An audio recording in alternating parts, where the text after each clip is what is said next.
네, 안녕하세요. 다음 세대의 교육 디렉터 김반석 목사입니다. 오늘 또 부모님과 함께하는 웨스트민스터 소교리 문답 6번째 강의를 시작하도록 하겠습니다. 하나님의 작정에 관련돼서 오늘 좀 생각해 볼까 하는데요. 먼저 복습을 좀 하면서 내용을 조금 이끌어 나갔으면 좋겠습니다. 지난번에 성경이 가르치는 것에 대해서 이야기했었죠. 성경은 우리에게 두 가지를 가르칩니다. 가장 먼저는 하나님에 대한 신앙과 두 번째로는 하나님께서 우리에게 요구하시는 본분이 무엇인가, 이 두 가지를 우리에게 가르쳐 준다고 이야기했었습니다. 근데 하나님에 대한 신앙을 제대로 알려면 하나님이 어떠하신 분이신가를 우리는 잘 알아야 됩니다. 하나님이 어떠하신 분인가? 이 하나님은 어떠하신 분이셨습니까? 하나님은 먼저 영이셨고요. 또 지혜, 능력, 거룩, 공의, 선함, 진실을 가지고 계신 분이셨고요. 이런 것들이 무한하고 영원하고 불변하다는 것 우리 배웠었죠. 그런데 이 하나님, 영이시고 지혜, 능력, 거룩, 공의, 선함, 진실을 가지고 계시고 영원, 무한, 불변하신 이 하나님이 어떻게 계십니까? 어떻게 계시냐고 물어봤을 때 우리는 삼위일체로 계신다라고 대답한다고 지난주에 살펴봤었습니다. 이 삼위일체의 중요 내용이 그럼 무엇이었죠? 세 가지였습니다. 하나님은 한 분이시다. 그리고 하나님은 성부, 성자, 성령으로 계시는데 이 성부, 성자, 성령은 구별된 인격이시다. 그리고 마지막으로 성부, 성자, 성령은 동일한 본질을 가지고 계신 동등하신 하나님이시다. 성부도 하나님이시고 성자도 하나님이시고 성령도 하나님이시다. 이런 내용들을 조금 생각해 봤었습니다. 자, 오늘 배울 질문은 이런 겁니다. 이 삼위일체 하나님은 어떠한 일을 하시는가 하는 것이죠. 하나님이 삼위일체로 계신다면 성부, 성자, 성령 하나님이 하시는 일은 무엇인가? 이런 내용을 조금 생각해 볼까 합니다. 소유리 문답 7문인데요. 이렇게 시작을 합니다. 하나님의 작정은 무엇입니까?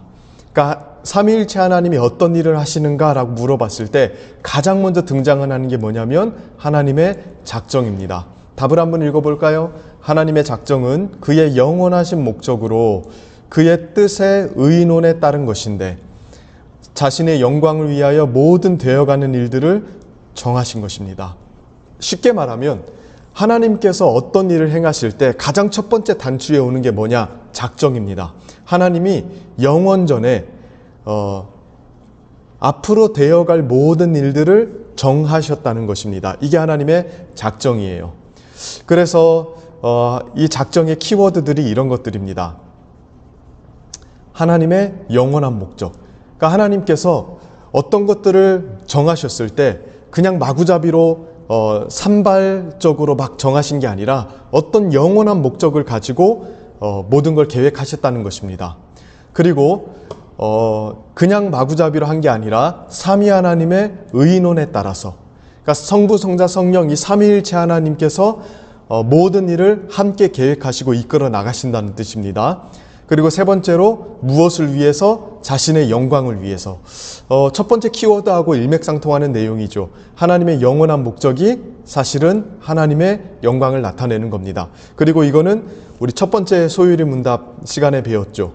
인간의 최고의 목적에 대해서 배우면서 인간의 최고의 목적은 하나님을 영화롭게 하며 그를 영원토록 즐거워하는 거잖아요. 하나님의 최고의 목적도 마찬가지입니다. 자신의 영광을 위하여 일하시는 겁니다. 그리고 마지막으로는 모든 일을 정하셨다는 것입니다. 중요한 일은 정하시고 중요하지 않은 일은 내버려 두셨다, 이런 것도 아닙니다. 하나님은 모든 일을 정하셨습니다. 이게 이제 우리가 살펴볼 내용의 키워드들입니다. 그래서 하나님의 작정, 영원한 목적을 따라 삼위 하나님의 의논을 따라서 자신의 영광을 위해서 모든 일을 정하셨다는 것이죠. 우리가 교회 다니게 된 것, 예수님을 믿게 된 것, 내가 이 세상에 있게 된 것, 엄마 아빠의 자녀가 된 것, 한국에 태어난 것, 이 모든 것들이 다 하나님의 영원한 계획 속에 있었던 일이다. 하나님의 모든 작정의 결과들이다라고 이야기하는 겁니다. 그러면 이 하나님의 영원한 계획의 특징을 조금 생각해 볼까 해요. 몇 가지 특징이 있습니다. 세 가지 정도를 말씀드릴까 하는데, 첫 번째로는 하나님의 계획은 변경되거나 취소되지 않습니다. 영원전부터 하나님이 가지고 있는 계획들은 중간의 변수에 의해서 변경이 되거나 또 하나님의 또 변덕스러운 뜻에 의해서 취소되거나 그러지 않는다는 것입니다. 물론 성경을 보면 하나님께서 자신의 뜻을 돌이키셨다든가 이런 표현들이 나오지만 인간이 이해하는 수준에 맞춰서 그렇게 표현된 것이죠. 영원한 계획의 관점에서 봤을 때에는 실제적으로 변경되거나 취소된 것은 아닙니다. 예. 헤라클리투스는 이렇게 이야기했어요. 같은 강물에 두 번 발을 담글 수 없다. 이 말은 무슨 말이냐면 세상에 존재하는 모든 건 다 변한대요. 같은 강물 두 번 발을 담글 수 없죠. 왜 그렇습니까? 일단 강물이 흘러가기 때문이고요. 그리고 첫 번째 담궜던 발과 두 번째 담궜던 발이 같을 수 없죠. 시간이 지나면서 모든 것은 바뀌기 때문에 그렇습니다. 마찬가지예요. 이 세상에 존재하는 모든 것들은 다 바뀌어요. 변합니다. 우리의 마음도 바뀌어요. 사시사철 모든 것들이 변합니다. 그러나 하나님은 변함이 없으신 분이에요. 이스라엘의 지존자는 거짓이나 변개함이 없으시니 그는 사람이 아니심으로 결코 변개하지 않으심이니이다. 하나님이라는 분 자체가 변함이 없는 분이래요. 변함이 없는 분이시기 때문에 하나님의 뜻과 계획도 중간에 취소되거나 변경되는 일들이 있다고 볼 수가 없는 것이죠. 비록 성경의 표현상 우리의 이해에 맞추기 위해서 중간에 하나님이 뜻을 돌이키셨다든가 이런 표현들이 있지만 영원한 관점에서 봤을 때에는 사실 하나님의 모든 계획들이 이루어지고 있는 겁니다. 또 하나님의 그 뜻이나 계획들이 바뀌는 것 같은 그러한 그림들도 실제로는 하나님의 영원한 계획 속에서 작정된 내용이 실행되는 것입니다. 두 번째로는요, 하나님께서 세우신 계획은 모든 일을 포괄합니다. 하나님의 작정이 어느 범위까지냐, 중요한 일들만 작정하셨고 사소한 일들은 우리 자유대로 해놓으신 거 아닌가, 아니면 사소한 일들은 간섭하시는데 중대한 일들 우리에게 맡기신 거 아닌가, 이렇게 생각을 할 수 있는데 실제적으로 말하자면 하나님은 모든 것을 다 계획하셨습니다. 천재지변, 인간의 모든 일생, 경제, 정치 이런 것들까지도 세계 역사와 관련된 큰 일뿐만이 아니라 인간의 개인사 또 사소한 모든 일까지도 하나님은 영원 전부터 계획하고 계셨습니다. 마태복음 10장 29절에 보면 이렇게까지 이야기해요. 참새 두 마리가 한 아스아리온에 팔리지 않느냐. 그러나 너희 아버지께서 허락하지 아니하시면 그 하나도 땅에 떨어지지 아니하리라. 참새 두 마리가 팔리는 것도 하나님이 다 간섭을 하신대요. 그러니까 정확하게 말하면 이 땅에 우연이라는 건 없습니다. 하나님께서 다 간섭하시고 하나님의 영원한 계획 속에 포괄되어 있는 겁니다. 하나님은 우리가 일상적으로 생각하는 그저 그런 조금 더 능력이 있는 그런 신이 아니에요. 그리스 로마 신화에 나오는 제우스 같은 혹은 포세이돈 같은 어느 특정 분야에서만 능력이 있는 그런 분이 아니에요. 무한한 지혜와 무한한 능력과 무한한 영광스러움을 가지고 계신 분이거든요. 그래서 우리가 사실은 다 헤아릴 수는 없어요. 그리고 인간의 지성으로 하나님께서 지금 내가 여러분들에게 말하는 것까지 다 계획해 놓으셨냐라고 막 이야기하면, 그러니까 이렇게 한도 끝도 없이 들어가면 설명할 수 있는 게 거의 없습니다. 그러나 어쨌든 이 세상에 우연은 없고 하나님이 참새 두 마리가 팔리는 것까지도 간섭하시는 분이시다. 그러니까 인간의 모든 삶과 죽음, 또 인간의 모든 생애에서 일어나는 모든 일들 하나님이 다 계획하고 이끌어 가신다고 우리가 결론을 내릴 수 있는 것입니다. 그래서 하나님의 계획은 이 세상의 모든 일을 다 포괄하십니다. 그리고 인간의 모든 삶을 다 포괄하십니다. 좀 사실 이 하나님의 계획에 관련된 내용들이 좀 복잡합니다. 모든 일을 계획하셨다라고 이야기하면 그러면은 내가 사소하게 말 한마디 뱉는 것, 한숨 쉬는 것, 내 심장이 박동수가 이렇게 뛰는 것, 내가 지금 배가 아픈 것, 이런 것들 다 하나님이 계획하신 거 아니냐, 이렇게까지 이제 확장시켜서 논의하다 보면 끝도 없거든요. 그래서 사실 이 하나님의 계획에 관련돼서 논하는 게 조금 어렵습니다. 그러나 일단은 성경에서 가르치는 한도와 정도에 따라서 대략적으로 좀 생각해 볼까 합니다. 마지막 세 번째 특징은요, 하나님의 계획은 절대 실패하지 않습니다. 인간은 많은 좌절을 겪죠. 계획한 대로 되지 않을 때가 많아요. 인생을 살아가면서 나는 이렇게 하고 싶었는데 그 뜻대로 되지 않을 때가 얼마나 많았는지 몰라요. 그러나 하나님은 이렇게 말씀하세요. 내가 말하였은즉 반드시 이룰 것이요 계획하였은즉 반드시 시행하리라. 반드시 시행하리라. 하나님은 전능하신 분이시거든요. 전지하신 분이시거든요. 어떤 변수에 의해서 하나님의 계획이 영향을 받아서 좌초되는 일은 없습니다. 왜? 모든 계획, 전지하신 지혜를 가지고 모든 것을 다 포괄하시는 분이기 때문에. 또 하나님이 능력이 부족해서 이루지 못하시는 거 없습니다. 왜? 전능하신 분이시기 때문에. 그래서 하나님의 계획은 좌초되지 않습니다. 대표적으로 하나님의 작정에 관련돼서 나오는 사례가 두 가지 있어요. 첫 번째로는 요셉의 사례예요. 요셉은 어떻게 보면 굉장히 비참한 인생을 살았던 사람 중에 한 사람이 될 뻔하였습니다. 17살에 형들한테 인신매매로 팔렸어요. 미운털 박혀서. 그래서 한 13년 정도일 거예요. 감옥에서 누명 쓰고 고생했죠. 그런데 꿈을 해석하는 것을 통해서 전화위복되어서 애굽의 총리가 되었어요. 총리가 되고 나서 이제 자신을 팔아넘겼던 형들을 만나게 되는데 요셉이 이렇게 고백을 해요. 하나님이 이 큰 구원으로 당신들의 생명을 보존하고 당신들의 후손을 세상에 두시려고 나를 당신들보다 먼저 보내셨나니 그런즉 나를 이리 보내신 이는 당신들이 아니요 하나님이시라. 하나님이 나를 바로에게 아버지로 삼으셨고 온 집의 주로 삼으시며 애굽 온 땅의 통치자로 삼으셨나이다. 자, 자기가 고난을 받고 인생이 망가질 뻔하였다가 또 전화위복이 되어서 바로의 꿈을 해석해서 총리가 된 모든 것들은 하나님이 이 세상을 구원하기 위해서 하신 일이래요. 그러니까 어떻게 보면 형들이 요셉을 판 행동들도 하나님이 행하신 거라고 고백을 하고 있는 거예요. 굉장히 악한 일 아닙니까 이거?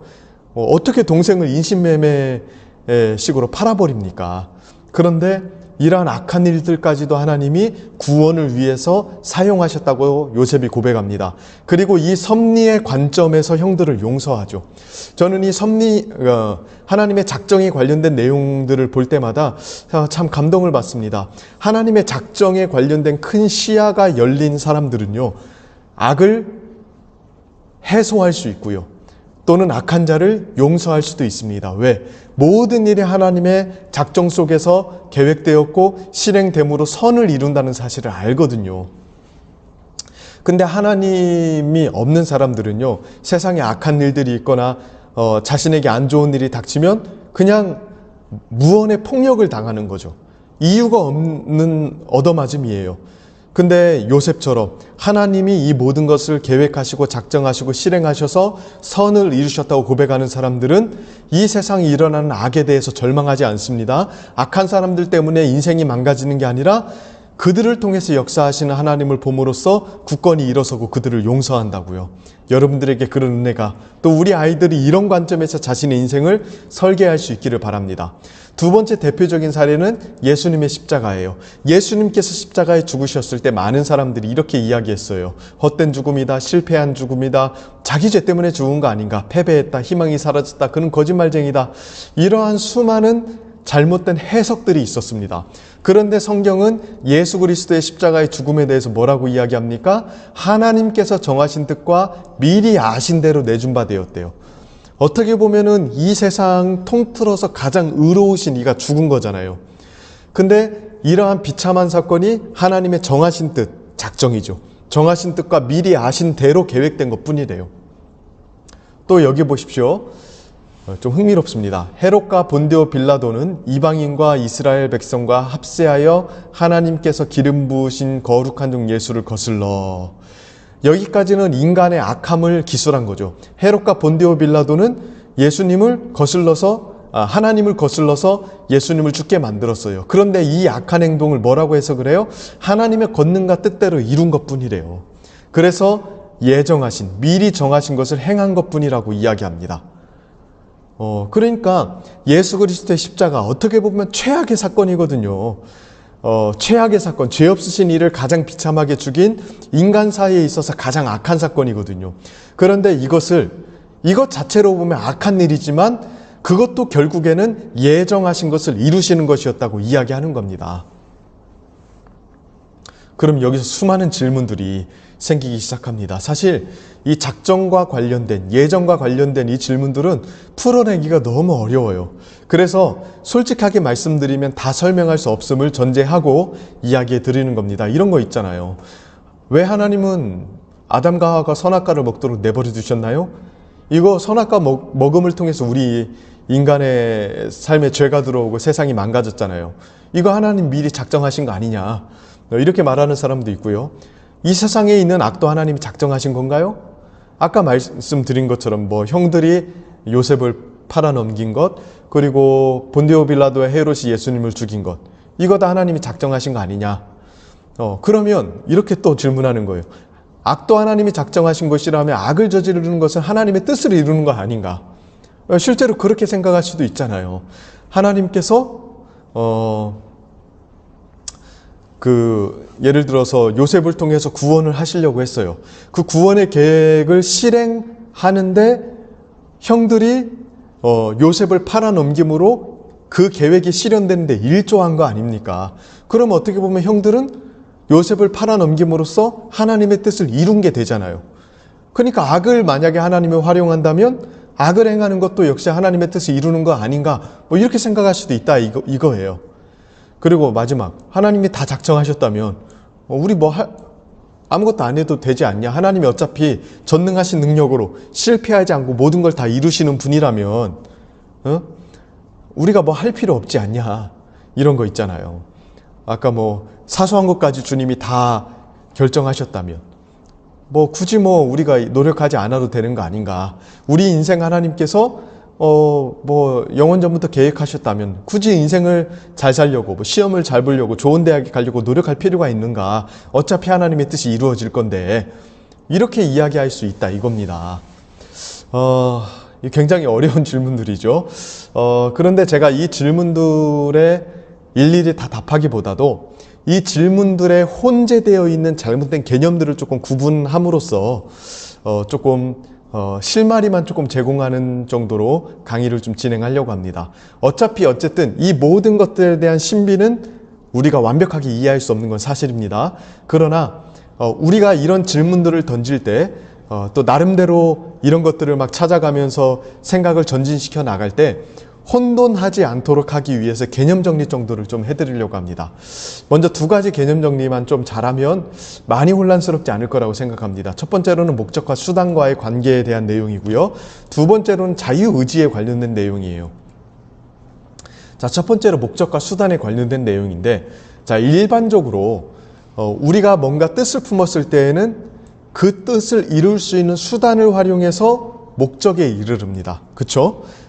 우리가 어떤 뜻을 가지고 있다면 그 뜻을 실현시킬 수 있는 수단을 활용해서 목적에 이르는 게 일반적입니다. 자, 하나님은 선하신 분이에요.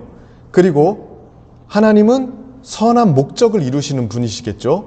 그래서 가장 정상적인 경우는 이런 겁니다. 하나님이 선한 뜻을 품고 선한 수단을 활용하셔서 선한 목적을 이루신다. 이거는 아무런 문제가 없죠. 그렇죠? 그러니까 예를 들어서 요셉 이야기를 한다면 하나님이 애굽을 혹은 고대근동 아시아를 기근해서 구원하기로 원하셨어요. 그래서 요셉을 선택하셨단 말입니다. 이건 하나님의 선하신 뜻이에요. 그리고 그 선하신 뜻을 이루기 위해서 요셉을 열심히 공부시키게 하시고 또 요셉의 길을 탄탄대로로 만드셔서 선한 목적을 이루셨다. 이렇게 말하면 우리가 이의제기를 하지는 않을 거예요. 그러나 성경을 보면 이런 경우도 있어요. 하나님이 선한 뜻을 가지고 선한 목적을 이루시는데 선한 수단이 아니라 악한 수단을 활용하실 때도 있다는 겁니다. 있다는 거예요. 자, 대표적인 경우들을 살펴보기 앞서서 여기에는 두 가지 전제를 해야 됩니다. 먼저는 이 악한 수단에 관련돼서 하나님은 악을 창조하진 않았다. 그러니까 악한 수단을 활용하시지만 악한 수단 자체를 창조하진 않았다. 그러니까 악한 수단에 대한 책임은 없으시다라는 게 전제가 일단 되어야 됩니다. 그리고 두 번째로는 하나님은 악보다 능력 있으신 분이다. 이 악을 마음대로 사용할 수 있는 분이다. 이 두 가지가 전제된 상태로서 이거를 설명하는 겁니다. 성경을 보면 여러 가지 사례들이 나와요. 먼저 이걸 보십시오. 보라, 내가 북쪽 모든 종족과 내 종 바벨론의 왕 느부갓네살을 불러다가 이 땅과 그 주민과 사방 모든 나라를 쳐서 진멸하여 그들을 놀램과 비웃음거리가 되게 하며 땅으로 영원한 폐허가 되게 할 것이라 여호와의 말씀이니라. 자, 하나님이 바벨론 왕 느부갓네살을 사용하셔서 이스라엘을 멸망시킨대요. 자, 바벨론 왕 느부갓네살이 누군지 아십니까? 이거 완전히 폭군이었습니다. 거의 뭐 전쟁의 신과 같은 사람이었는데 그 다니엘서를 보면 느부갓네살이 나오잖아요. 굉장히 폭군입니다. 그리고 뭐 신격화된 왕이었어요. 그러니까 어떻게 보면 그렇다고 또 하나님을 믿고 하나님께 순종하는 그런 왕도 아니었습니다. 그런데 이 바벨론 왕 느부갓네살, 어떻게 보면 악한 왕이거든요. 이 왕을 내 종이라고 불러요. 왜? 하나님이 이스라엘 백성들을 심판하시는 도구로 지금 사용하고 계시기 때문에 그래요. 하나님의 뜻, 이 공의로운 뜻이잖아요. 그리고 이스라엘의 범죄를 심판하는 것도 역시나 하나님의 공의로운 목적을 실현하는 겁니다. 근데 이것을 행하는 데 있어서 하나님이 악한 수단을 활용하시는 예가 나오는 거예요. 두 번째로 하박국 1장 6절부터 11절을 보면 여기도 마찬가지예요. 하나님이 이스라엘을 유다와 이스라엘 심판하시는데 갈대아 사람이 일으켰다고 이야기해요. 이 갈대아 사람은 어떤 사람입니까? 여기 보세요. 그들은 이 갈대아 사람입니다. 자기들의 힘을 자기들의 신으로 삼는 자들이라 이에 바람같이 급히 몰아 지나치게 행하여 범죄하리라. 갈대아 사람들은요, 자기 힘을 신으로 삼는 자들입니다. 네, 범죄하는 사람들이에요. 근데 하나님이 이런 사람들을 사용하신다고 이야기를 해요. 물론 이 사람들의 악 자체에 대해서는 하나님이 책임이 없으십니다. 이거는 나중에 가서 좀 생각해 볼 문제입니다. 그러나 지금 생각해 볼 건 뭐냐면 하나님이 이 악한 수단을 사용하신다는 겁니다. 자, 그러면 이제 이렇게 생각이 들 수 있어요. 하나님이 악을 사용하신 다음에 악을 행하는 것이 하나님의 뜻을 행하는 건 아닌가? 그죠? 하나님이 악을 사용하시면, 근데 그렇지 않습니다. 성경이 우리에게 분명히 제시해 주는 게 있어요. 뭐라고 제시해 주냐면 이렇게 이야기해요. 신명기 29장 29절 보면 우리가 신학을 공부하거나 교리를 공부할 때 반드시 이 구절은 염두에 두어야 됩니다.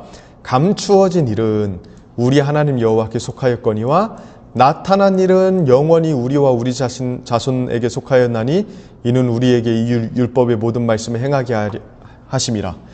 자, 감추어진 일은 하나님께 속했대요. 감추어진 일이 뭘까요?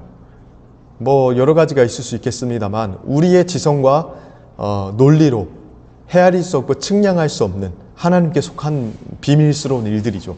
이거는 하나님께 속한 거예요. 그래서 우리가 감추어진 일에 대해서 완벽한 지식을 소유하거나 또 완벽한 어떤 그 통제력을 갖는다거나 그럴 수가 없습니다. 이거는 하나님께 속한 일이고 하나님께 속한 일이 있습니다. 근데 우리에게 속한 일이 있는데 그게 뭐예요? 나타난 일이에요. 여기서 나타난 일이라는 건 뭐냐면 이겁니다. 율법의 모든 말씀. 그러니까 하나님께 속한 일이 있어요. 이거는 우리가 터치할 수 없는 영역이 있는 겁니다. 그러나 우리에게 속한 일도 있대요. 그게 뭐예요? 율법의 모든 말씀은 우리에게 속한 거예요. 하나님이 우리더러 소유하라고 주신 게 율법의 모든 말씀이에요. 그래서 우리의 책임은 뭐냐? 율법에 순종하는 겁니다. 순종하는 거예요. 그러니까 보세요. 악을 행하는 건 율법에 순종하는 겁니까? 순종하지 않는 겁니까? 순종하지 않는 거예요. 1차적으로 하나님께서 우리에게 책임을 묻는 것은 우리에게 주신 것들에 우리가 순종했느냐지 여호와께 속한 것들에 우리가 그것들에 대한 뭐 순종과 책임을 가지느냐 이걸 물어보는 게 아닙니다. 하나님은요, 하나님의 일을 행하십니다. 보세요. 하나님은 선한 뜻을 가지고 선한 목적을 이루세요. 하나님은 선한 목적을 이루심으로써 하나님의 뜻을 이루시는 거예요. 그러나 우리는 악을 행해서는 안 돼요. 그거는 하나님이 우리에게 행하라고 하신 게 아니잖아요. 우리는 선을 행해야 돼요. 거기에 대해서 우리는 1차적인 책임을 가지고 있다는 것입니다. 그러니 뭐 하나님의 뜻이 어차피 이루어지는 거 아니냐를 운운하면서 악을 행하는 거는 1차적으로 하나님의 뜻에 반기를 드는 거예요. 하나님의 뜻에 순종하는 거 아닙니다. 악을 행하는 거는 하나님의 뜻에 불순종하는 거고 하나님이 원하시는 것이 아닙니다. 하나님이 우리에게 원하시는 것은 나타난 일에 순종하는 거고 나타난 일은 율법의 모든 말씀입니다. 그러니까 율법의 말씀에 순종하는 게 우리가 행해야 될 일이에요. 그러니까 이런 거 있잖아요. 어차피 하나님의 일이 이루어질 건데 내가 악하게 살아도 하나님이 이루어질 건데 뭐 그냥 나 막살난다 이렇게 말하는 거는 성경도 모르는 거고 하나님도 모르는 것입니다. 하나님은 우리에게 악을 행하라고 명령하신 적이 없습니다. 이런 거 저런 거 깊이 생각할 필요 없어요. 하나님이 우리에게 말씀하신 것에 대해서 정직하게 순종하시면 됩니다. 그게 하나님의 뜻을 행하는 거지, 악을 행하면서 이 악도 하나님이 이루시니까 하나님의 뜻에 일조하는 거 아니냐라고 생각하는 거는 하나님께 속한 일을 감히 우리가 측량하거나 또는 통제하려고 하는 교만한 생각입니다. 데살로니가전서 4장 3절도 마찬가지예요. 하나님의 뜻은 이것이니 너희의 거룩이라. 하나님의 뜻은 분명합니다. 거룩해지는 겁니다. 그러면서 여러 가지 음란을 버리는 것, 우상 숭배를 버리는 것들을 이야기하는데 복잡하게 생각할 필요 없습니다. 하나님의 뜻은, 우리가 행해야 되는 하나님의 뜻은 거룩해지는 겁니다. 악을 행함으로써 하나님의 큰 작정에 일조하는 이런 것들은 우리에게 주어진 것이라고 생각하면 안 됩니다. 우리의 수준과 한계를 넘어서는 일들에 관련된 것은 하나님께 속한 것입니다. 두 번째로, 그래서 목적과 수단에 관련돼서 생각할 때 하나님은 악한 수단을 가지고도 자신의 목적을 이루시지만 이 악한 수단에 대해서는 하나님은 책임은 없으시고, 그리고 우리 역시 하나님의 뜻을 따라서 하나님의 선한 도구가 되려고 노력해야 된다는 것, 이렇게 생각하시면 되겠습니다. 두 번째로는 자유의지에 관련된 내용이에요. 그러니까 무슨 말이냐면 이런 거예요. 하나님이 모든 걸 정하셨다면 우리가 생각하고 판단하고 결정하는 것이 무슨 의미가 있나요? 그러니까 우리가 자유의지를 가지고 순종하고 생각하고 행동하는 거 무슨 필요가 있느냐? 어차피 하나님의 뜻이 이루어질 텐데, 이런 질문들이 들 수 있지 않겠습니까? 엄밀하게 말해서 어차피 하나님의 뜻대로 될 텐데 우리의 의지와 노력과 고민하는 게 무슨 소용이냐라고 생각하는 건 그 작정과 섭리 이런 식으로 이야기할 게 아니라 결정론이라고 이야기합니다. 그러나 기독교 신앙은 결정론을 따르진 않습니다. 왜냐하면 이 자유의지와 관련된 부분 때문에 그래요. 자, 하나님이 모든 걸 정하셨다면 우리가 생각하고 판단하고 결정하는 게 의미가 있냐? 그냥 우리 로봇처럼 하나님이 대하시는 거 아닌가? 우리가 뭘 해도 하나님의 뜻이 이루어지는 거니까 결국 아무것도 할 필요가 없는 거 아닌가? 이렇게 생각하는 것. 이게 어떻게 보면 타당해 보이는 생각이기도 하지만 또 어떻게 보면 하나님과 하나님의 뜻을 이루시는 그 방식에 대해서 완전히 오해하고 있기 때문에 생기는 질문들입니다. 좀 생각해 볼까요? 이 자유의지와 관련된 이 질문들을 다루는데 우리는 두 가지를 기억해야 됩니다. 첫 번째로는요, 하나님이 우리를 인격체로 창조하셨다는 것. 그리고 두 번째로는 하나님이 자신의 창조 방식을 존중하는 방식으로 일하신다는 것. 이걸 이제 제가 하나씩 설명해 드릴게요. 자, 하나님 먼저 우리를 인격체로 창조하셨어요. 인격체로 창조하셨다는 건 뭐냐면 우리가 로봇과는 다르다는 거예요. 우리는 로봇과는 다릅니다. 프로그래밍화 되어서 엔터 딱 치면 저절로 실행하는 그런 로봇체가 아니에요. 인격체예요. 인격체라 함은 이런 것들을 가지고 있죠. 지성도 있고 정서도 있고 의지도 있고 사회성도 있고 창조성도 있고 유희성도 있어요. 인간이 인격체로 창조되었기 때문에, 하나님의 형상을 담아 인격체로 창조되었기 때문에 이러한 특성들을 가지고 있습니다. 가지고 있다고요. 이걸 기억하셔야 됩니다. 하나님이 이걸 만들어 주셨어요. 그러면 하나님이 사회성, 창조성, 유희성, 지성, 정서, 의지 이런 걸 인간에게 만들어 주셨는데 하나님이 자기가 만든 거를 무시하는 방식으로 일하실까요? 아니죠. 하나님은 자신의 창조 방식을 존중하는 방식으로 일하세요. 하나님이 우리의 사회성을 만드셨어요. 우리는 관계적인 존재로 창조되었어요. 그러면 하나님이 인간과 인간이 서로 감정을 가지고 관계를 맺는 것을 활용하셔서 일하시지, 이런 것들을 깡그리 무시하고 우리가 어떤 관계를 맺는지 상관없이 알아서 일하시는 분이 아니라고요. 하나님 우리에게 지성을 주셨고 의지를 주셨어요. 이 말은 뭐예요? 지성 왜 주셨어요? 생각하라고. 의지는 왜 주셨어요? 선택하라고. 그러면 하나님이 자신의 뜻을 이루시는데 우리의 지성과 의지를 활용하는 방식으로 일하시지, 이런 것들은 눌러버리고 깡그리 무시하고 우리가 어떻게 생각하고 어떻게 선택하고 아무 상관없이 자신의 뜻을 이루지 않는다는 거예요.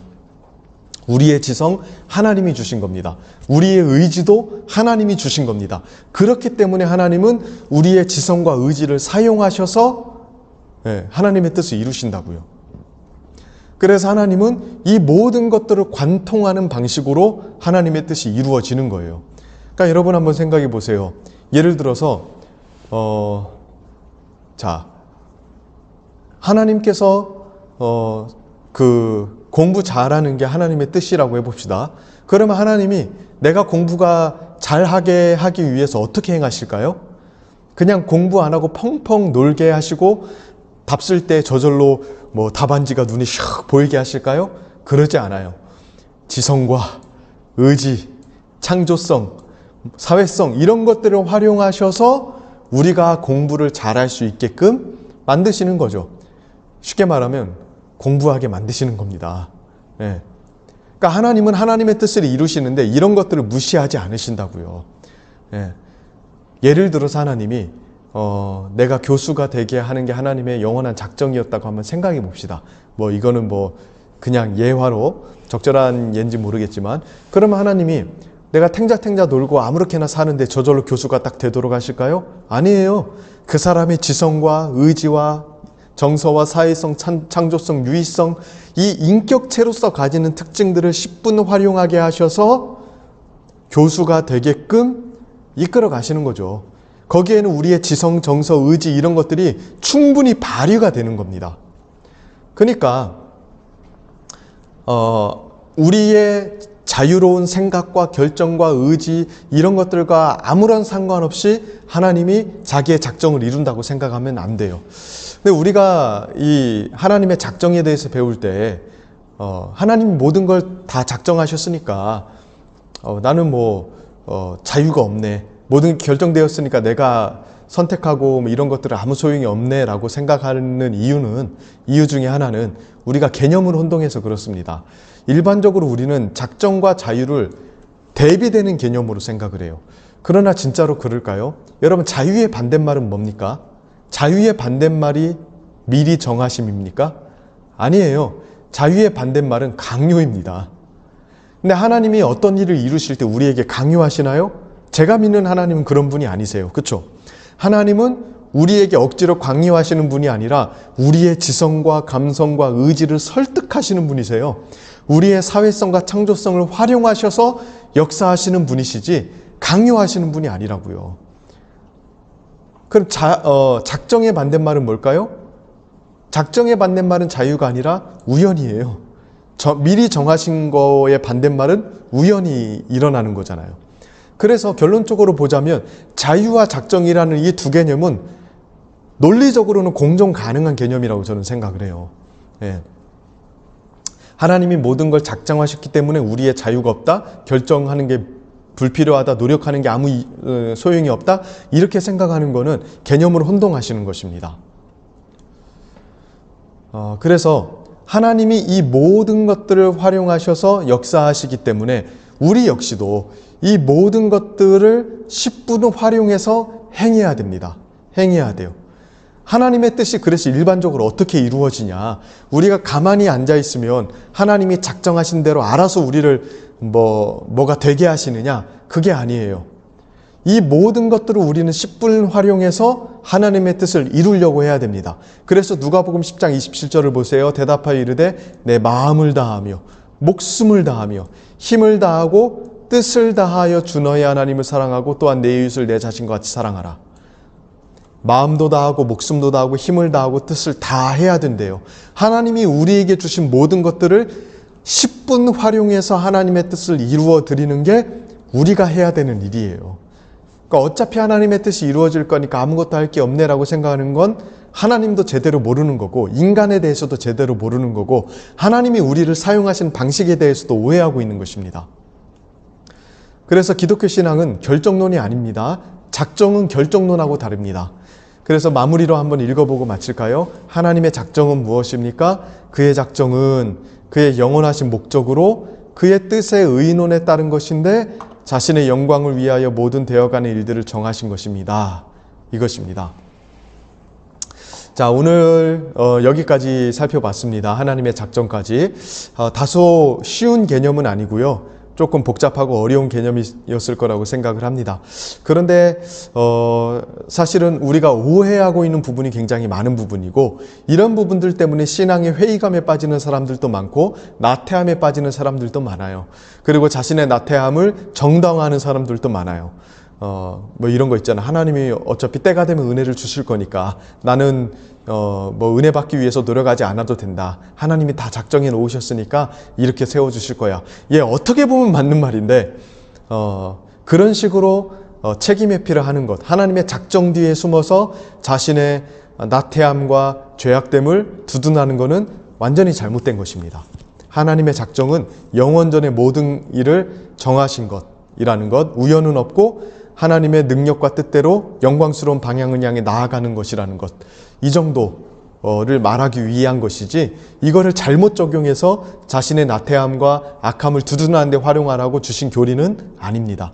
우리는 이 작정을 통해서 하나님이 얼마나 크신 분이고 우리의 지성과 의지로 가히 측량할 수 없고 담을 수 없는 분이라는 사실을 인정하고 엎드려야지, 이거를 가지고 잘못 적용하면 안 된다는 것입니다. 어쨌든 이 내용들을 잘 숙지하시고, 또 아마 이 부분에 대해서 궁금증이 많은 우리 청소년들, 우리 아이들이 굉장히 많을 것 같아요. 이런 부분들에 대해서 쉽지는 않겠지만 힘 닿는 데까지 설명해 주시기를 바랍니다. 네, 오늘은 여기까지이고요. 강의 들으시느라 고생하셨습니다. 다음 주에 또 하나님의 작정이 그럼 어떻게 이 땅 가운데 실현이 되는가, 작정이 이루어지는 방식에 대해서 이제 다음 주에 조금 더 생각해 보도록 하겠습니다. 네, 고생하셨습니다. 다음 주에 뵙겠습니다.